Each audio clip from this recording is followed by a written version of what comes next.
Hello friends, आज हम बनाएंगे गेहूं के आटे से आलू की खस्ता कचौड़ी। तो कचौड़ी बनाने के लिए हमने यहाँ 1 कटोरी गेहूं का आटा लिया है और ये वही आटा जिससे हम घर में रोटी या चपाती बनाते हैं। और इसे एक बड़े बर्तन में हम ले लेंगे। फिर हमने यहाँ अजवाइन लिया और इसे हाथ से थोड़ा सा क्रश करके ले लेते हैं। और यहाँ हमने आधी चम्मच नमक लिया है और 4 बड़े चम्मच हमने रिफाइन ऑयल लिया है। और सबको हम आटे में अच्छे से अब मिक्स कर लेते हैं। तो हमने इसको अच्छे से मिक्स कर लिया है। और जब हम इसमें मुट्ठी बांध रहे हैं तो आप देख सकते हैं ये सही से बंध रही है। इसका मतलब हमने जो इसमें रिफाइंड डाला बिल्कुल परफेक्ट है, सही मेजरमेंट में हमने डाला है। और इसमें हम थोड़ा थोड़ा पानी डाल के आटे को हम गूँध लेते हैं। आटा आपको गूँधते समय ध्यान रखना है कि आपका आटा बहुत ज़्यादा गीला या हार्ड नहीं होना चाहिए। आप इसे मुलायम, जिस तरह से कचौड़ी के आटे होते हैं उसी तरह से आपको लगाना है, इसे इसका डो तैयार करना है। और आप जो इसमें रिफाइंड डालते हैं वो उसका मेजरमेंट सही होना चाहिए, तभी आपकी जो कचौड़ी है वो करारा और खस्ती बनेगी। तो ये बिल्कुल अब हमारा आटे का डो ही परफेक्ट है। इसमें हम जब फिंगर डाल रहे हैं तो आराम से दब रहा है, देख सकते हैं। अब इसे हम 10 से 15 मिनट के लिए छोड़ देते हैं। और यहाँ हमने एक मिक्सर जार लिया, इसमें हम डालेंगे 2 बड़े साइज़ के लाल मिर्च। और यहाँ हमने 1 चम्मच खड़ी धनिया लिया है। फिर हमने आधी चम्मच सौंफ लिया है और 1 चम्मच जीरा लिया है और आधी चम्मच हमने काली मिर्च को लिया है। अब इसे हम दरदरा पीस लेते हैं, बारीक नहीं करना, आपको दरदरा ही रखना है। देख सकते हैं हमने इसे दरदरा पीस के ले लिया है। यहाँ हमने 4 बड़े साइज़ के आलू को उबाल के ठंडा करके लिया है और इसे हम मैश कर लेते हैं। तो आप किसी स्पून की मदद से भी कर सकते हैं, किसी भी चीज़ की मदद से आप इसे मैश कर लीजिए। तो आलू को भी हमने मैश करके रेडी कर लिया है। अब चलिए आलू के स्टफिंग की प्रोसेस में चलते हैं। तो हम तेल पहले गरम करेंगे और जो हमने मसाले को पीसा था उसे हम ले लेते हैं। और फिर यहाँ हम थोड़ा सा भूनने के बाद डालेंगे 1 चम्मच बेसन और बेसन को भी मसाले के साथ भून लेते हैं। फिर डालेंगे ग्रेट किया हुआ अदरक।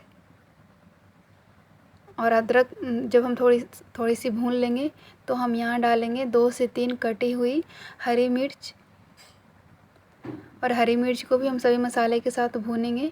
और अब डालेंगे हम यहाँ आधी चम्मच जीरा पाउडर, आधे चम्मच गरम मसाला पाउडर और आपको टेस्ट के अकॉर्डिंग नमक लेना है।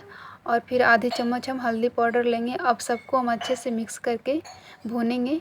और यहाँ जो हमने आलू को मैश करके लिया था, अब इसे भी हम यहाँ पे डाल के मसाले के साथ फ्राई कर लेते हैं। तो आलू को भी सारे मसाले में अच्छे से मिक्स करके फ्राई कर लेना है। तो आलू हमारी अच्छे से भून गई है। तो अब इसमें हम डालेंगे कटी हुई हरी धनिया और 1 चम्मच डालेंगे नींबू का रस। आप नींबू की रस की जगह आप आमचूर पाउडर भी डाल सकते हैं। और इस सबको हम अच्छे से मिक्स करेंगे। नींबू डालने से थोड़ा सा खट्टापन आएगा तो कचौड़ी का टेस्ट बहुत अच्छा आता है। और ये हमारा अब अच्छे से रेडी हो गया है। इसे हम चले एक प्लेट में निकाल लेते हैं और इसे थोड़ा सा ठंडा कर लेते हैं। तो इधर हमारी आटा भी बिल्कुल सेट हो गई है। तो आटे को हम बराबर बराबर पीस में बॉल का शेप दे देते हैं।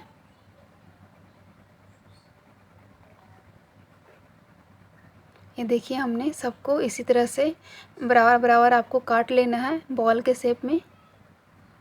और फिर हमने सबको काट के रेडी कर लिया है। अब हम सबको चिकना कर लेते हैं। देखिए हमने सबको चिकना करके ले लिया है। और इधर जो हमने आलू का स्टफिंग तैयार किया था, इसे भी हम बॉल का शेप दे के बराबर बराबर पीस में इसे भी हम कर लेते हैं। ये देखिए हमने सबको बराबर पीस में ले लिया है। और अब हम एक आटे का लोई लेते हैं और इसको हम बीच से इस तरह से हाथ से घुमाते हुए इसे हम कटोरी का शेप देंगे। और इसमें हम 1 पीस स्टफिंग डालेंगे आलू का। इस तरह से डालना है, अच्छे से आपको इसे भरना है। और फिर हाथ से घुमाते हुए इसे ऊपर से हम बंद कर लेते हैं। इसे बिल्कुल मोदक की तरह इसे हम बंद करके रेडी कर लेंगे। और फिर हम घुमा के इसे हम फिर से चिकना कर लेते हैं। तो आप इसी प्रोसेस से सारे को भर लीजिए। तो एक एक करके हमने यहाँ सभी को भर के ले लिया है।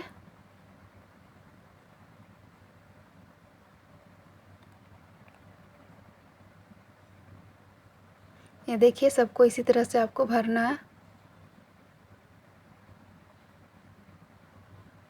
तो हमने सबको भर के यहाँ रेडी कर लिया है। और अब आपको करना है कि आप चाहे तो इसे बेल लीजिए, अगर आप बेलना चाहते हैं तो बेल लीजिए बेलन से, नहीं तो आप इसे अपने हाथ से भी कचौड़ी का शेप दे सकते हैं। तो हम यहाँ हाथ से ही कर लेते हैं। आपको जितनी बड़ी कचौड़ी रखनी है, बड़ा या छोटा, उसी हिसाब से इसको शेप दे दीजिए हाथ से दबा करके। तो हमने इसे इतने बड़े साइज़ में रखा है। आप इसे बड़ा भी कर सकते हैं या फिर थोड़ा छोटा भी रख सकते हैं।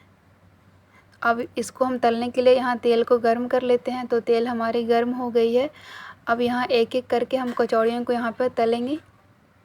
तो एक साथ हमारी 3 कचौड़ी आ रही थी, तो हमने यहाँ 3 डाला है और इसे दोनों साइड से हमें अच्छे से सेक लेना है।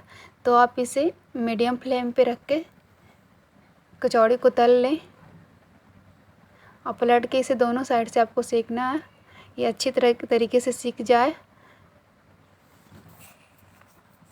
तो ये देखिए हमारी कचौड़ी अच्छे से फ्राई हो गई है। तो अब हम इसे निकाल लेते हैं एक प्लेट में। और बाकी के जो जितने भी हमारी कचौड़ी है सबको हम इसी तरह से सबको तल लेंगे।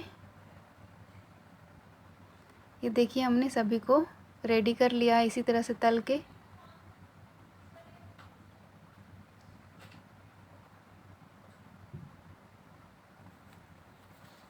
तो हमारे 3 और बच गए थे, इसको भी हमने यहाँ पे सबको बना के रेडी किया है।